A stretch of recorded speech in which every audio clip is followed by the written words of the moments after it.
That's what we need. We need, we need that freelance out there on the underground. You know what I'm saying? Definitely need that. So where do you plan to carry this? Like now that it started out as a hobby, and you started like, you know what? This is business, right? So now it's business. What's your focus now? I was sitting back behind that curtain thinking the same thing. I'm looking around like, wow, this studio is so nice. It's like my third studio. Okay. What should I do? I don't know. You need your own studio. You need your own office. Right? You need all your pictures of your interviews. See, that's the thing. Like, I shouldn't say this. I hate being in an office. You hate being in the office? Yes, I hate being you want to work outside? Damn.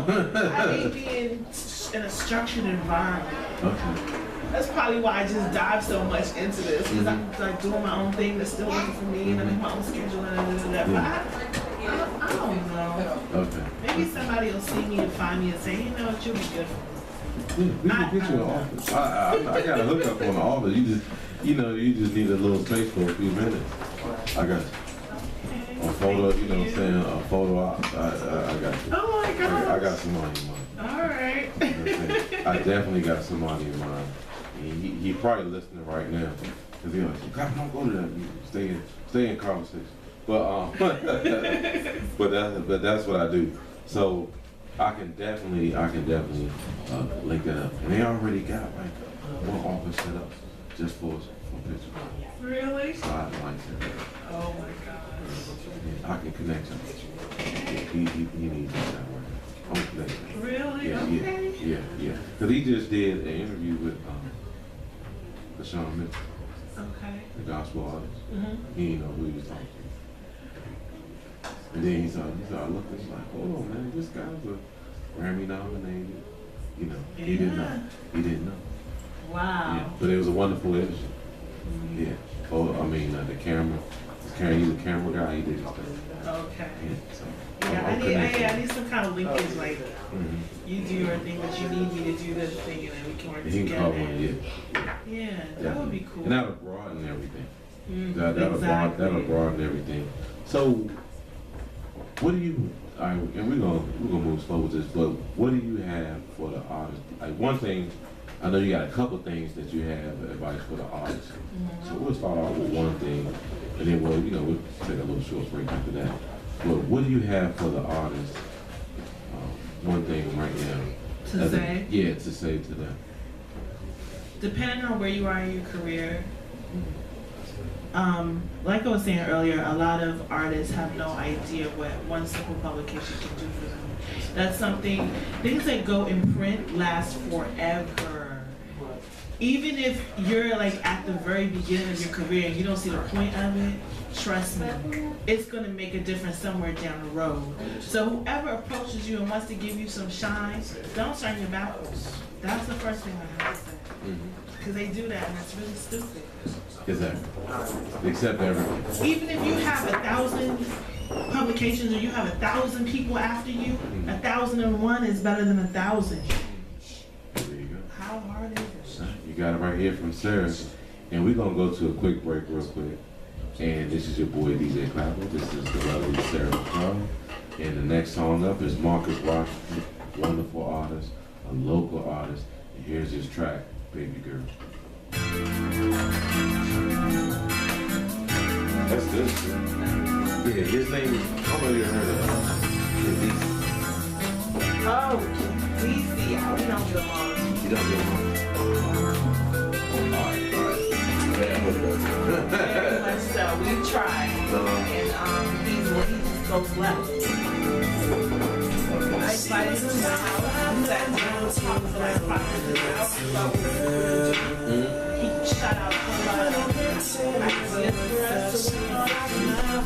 I'm a person, you give me a bunch of ideas, I'm probably soon by the next day. I'm jumping on what we're supposed to be doing. I'm getting back to, okay,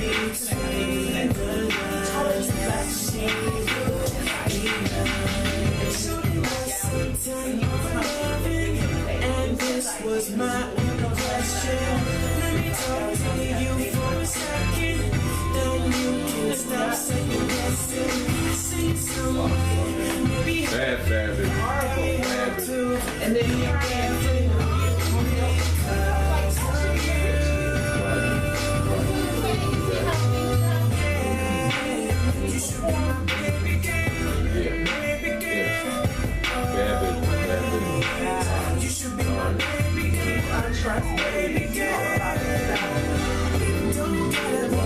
I didn't know that. I haven't dealt with this on that.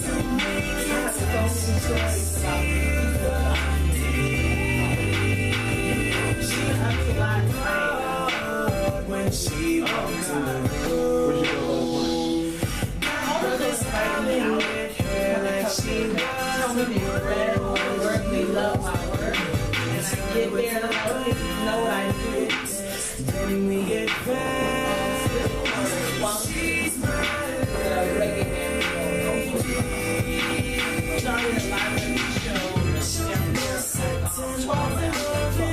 And this was my question. Let me talk to you for a second. I can't stop saying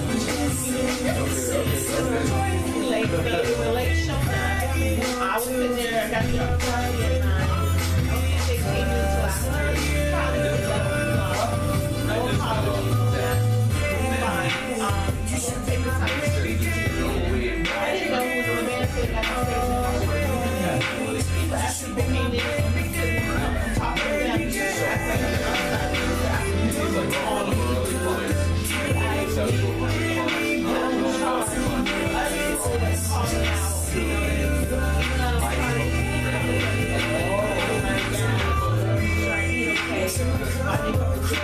None of that.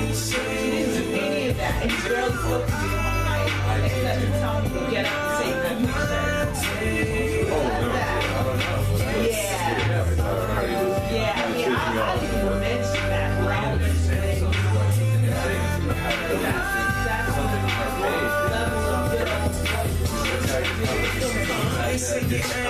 Chicken with your cat. Yeah, I just deal with people that want to be cheap when it comes to people. This lady hit me up. I gave her my price. I ain't heard from her.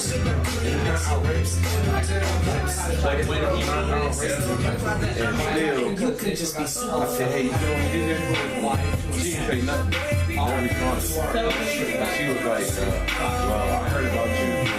And the other day you got this is this last week. And I still said, you're talking price. I said, flat rate.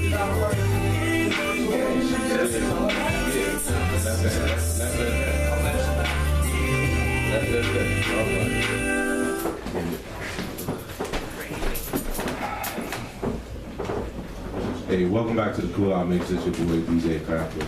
If you're just tuning in, I have the lovely Miss Sarah Mcleoud in the building. She is the CEO, the everything of Snsnightlife. So welcome back, Sarah. Thank you.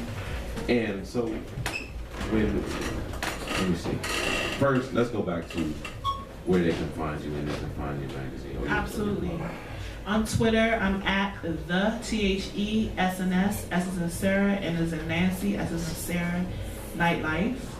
I can also be emailed, snsnightlife@gmail.com. You look up SNS Nightlife on Facebook, you'll find me there as well. And please get a hold of her. Her opinion is very valuable. Her write-ups are very valuable, and it can do you. It's in your best interest if she's interested in to follow up with her, to get your work. Let her evaluate your work, your tracks, your music, your grind, the whole nine. It's in your best interest. Don't turn away. As before we went on break, she was saying that for artists, don't turn away when somebody's trying to feature you or get to know you or really put your name out there, because like you said, it's a lasting impression. Yeah, it's a lasting impression. And that was just posted the other day. That was just posted that, hey, when you start like digging at people on Facebook and you're an artist and you never know where your career take you, and then they see that. They see you start digging at to certain people, and then that comes back. That comes back to haunt you. You know, even myself, you know, I don't expect Clappa to go further. You know what I'm saying? So when I go further, I keep it positive. I'm not taking digs at anybody. I'm not joining in any negativity, so to speak. So I'm not joining any negativity so that hey, because I'm keeping a positive image. You can put negativity about me, but it's not coming back. I'm a bigger man about it. And we all have to do that. So that's another thing that artists and everybody could take back with them and use it. You know. Definitely, and it's part of your non-written resume or portfolio. People remember. You never know who you want to run into down the road and say, "Oh yeah, I know that person. They did so and so and so and so." So try to keep on a level and keep your little negativity or whatever your unnecessary emotions at home where no one in the world can see it. It bites you in the behind. Yeah, all day. And you never know who's watching you. Somebody may be interested in you and they're watching you. The same thing with me or Sarah, you know what I'm saying? People watching Sarah, they're watching her right up and they're good people. They're credible people that's watching her. And the same goes for me as well. And before they even approach me, guess what they're doing? They're looking at my Facebook, they're looking at my Twitter. Exactly. You know, they're looking at my videos, they're seeing my cussing, getting high. I mean, you know what I'm saying? It's true because I'm seeing pictures of people getting high before they smoke it, before they pull it up. Isn't that something? Yeah, and you know, I know you want to keep it real, but that's just a little bit too real. And that's a whole lot just too real. Keep what you do in private, you know what I'm saying? You know what I'm saying? If I have a record with this, I don't know, I got to catch you when you're conscious. And then they get pictures, because it's not just guys in the game, it's girls too. Yeah, that's another thing. We grow as we get older. Watch your pictures and your tat stuff that's going to stick around, because you might regret it later on. Yeah, you will regret it later on. That is crazy. So we're talking about Sarah here, and we're also talking about what she does, her company. I'm calling her company because she's really doing big things. Her company, her write-ups, her style, her support for the indie community, the underground music, and also how an artist should develop and grow as the do's and the don'ts.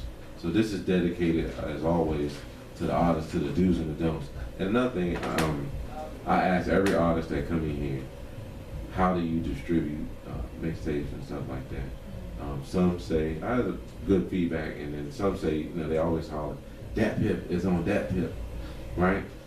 As a DJ coming up, I was always looking for those mixtapes. I still look for them. Right. When I go to these showcases and stuff, I'm looking for somebody to hand me something. Right. How am I remember you and everybody else? Yeah. Because if you call it out, I forget. I forget all the time. Hey, no offense, but if you say so-and-so, that pip, and I actually went to that pip, right, to support artists, and that pip is busy, right? Crazy. It is busy, and then I gotta sit around and scroll, look and search and all kinds of you know, try to find your name, and then somebody may have your name, because there's a guy, we friends on Twitter. I just met him, he friended me. I'm DJ Clappa, his name is DJ Dropper, right? So see how the confusion could be if I say, hey, Clappa out there, you run into Dropper, and then you get Dropper mixtape, but you don't get Clappa mixtape. You know what I'm saying? Well, maybe it's Dropper, you know, you download that. Of course. You know what I'm saying? There could be some confusion. I'll tell you what's a pet peeve of mine when I go out to these showcases. This happened earlier this month. I approached a group. Okay, first of all, we talking about do's and don'ts. Before you call somebody your manager, make sure that they actually have your best interest at heart. Okay? Because, like, I approached a group, I'm not going to say names or whatever, but I kind of liked what I saw on the stage. They directed me to their manager, which I guess is a natural thing to do. The manager turns around, redirects his attention during the conversation, so that's telling me he's not that interested in them like they're thinking. They even looked at each other like, hey, why would you do that? Don't do it. And then, yeah, right? And then he I give him my card, or I gave them my card, or something like that. Mhm. You know, trying to connect via Twitter or what have you. And he turns to me and he goes, "Okay, I'm waiting to hear from you." You waiting to hear from me? You hear from me right now. You're not gonna hear from me again until I hear from you. Yeah, good luck. Because I have a lot of other people. It's not like I'm hungry. I'm not hungry. I'm Yeah. not, you know. Now, let me ask you this, because I spoke about this before. I want to know everybody's opinion. Do you, when somebody say they have a manager at this level, right? Is that good or bad? It depends on the person. It depends on the manager and what they have in mind for you. I managed at one time on this level, on the indie level. But I've always been a very active person. Like, my day job wasn't the only thing I do at a time. If I have a day job, then I'm still the same person running around at night. I'll be booking my group on my lunch break, making sure they stay active, making sure that wherever I send them, there's going to be another outlet there listening besides other rappers. I actually took a vested interest in my group. Okay, exactly, because you're getting, you're right, and we appreciate that. So, is that promotion or management? Are you promoting the artist, or are you I think managing? at the indie level, that management is promotion. Okay, and that's positive. And I always say that, like, because some people say, hey, he got a manager at this level, then, you know, we all say, well, I'll be this, I'll be that, I'll be that. I think there'd be more or less a booking manager, a road manager. That's a kind of man. It's a different kind of manager. You know, I think that's what. Okay. Yeah. That's fair to say. That is fair to say. Back to the distribution. There's some that say, hey, I got a CD in the hand, I got a mixtape in the hand. Because I've heard, I want someone to say, hey, crap, I got a mixtape. Where's that? You know, I used to go They up there. hand you a mixtape with nothing on it. You look, you get it home, you're like, what is this? Where did this come from? Scribble. Yeah, you know, and that is true. That is true. For the truth, shout out to Howard and the group, because he handed me his, and they nice cover. I think it was a collab CD, nice cover, nice CD in itself. And he put time and money into that. So it's a collaboration of multiple artists, so compilation. So that's wonderful. But, you know, I used to going up to flea market. I was a flea market guy going there getting the mixtapes. We got all Lil Wayne mixtapes, right? But now when you started hitting me up with a Reverb or Dat Piff or the You Hulk, giving me more work to do. Hulk Share, right? Don't send me that. Especially like if you want me to play it, SoundCloud. And then it's a trick to SoundCloud. I ain't got time for tricks, right? Copy this and put this over here, and then do it. I ain't got it. I'm sorry, because you know my inbox is full already. DJ Clappa is not a team. He's one guy. He the host. He the DJ. He the PR. And I deal with other PRs, right? I'm the PR to deal with the artist PR and all that other stuff, because and that's another thing. Another artist called me. Said, "God, I want to get on your show." I said, "You can get on my show, man. What about this date?" "Oh, you got to talk to my man." I said, "So why you calling?" Right. Yes. Backwardsness. Yes. So I called it. I said, "Give me your manager number." You moving in reverse. Right. So I said, "Give me your manager number." I'm calling them, and I showed up. I said, "What's wrong with your artist?" Guess what he said? Right? And they just start laughing. I'm like, "Nah, man, this ain't funny." Right. Why the artist doing it if you got a manager? Why the artist doing it? And then he stopped. He stopped the conversation. He stopped the conversation. "Oh, you got to holler at my manager." So is this done? Are we over? But did you call me to tell me to talk to your manager? But you want to know when you get off my show? That's crazy. Yeah. At least they're not hitting on you, though. Yeah. But that, what? What? Speak on this. They call or they finagle your number just to do that. I'm like, wait a minute, aren't you an artist? Yeah. Don't you want to get featured on the site? Oh, yeah. Oh. And then the whole conversation diverts. What? Yeah. They're like, what you doing? Yeah, about to hang up the phone. Yeah. Yeah.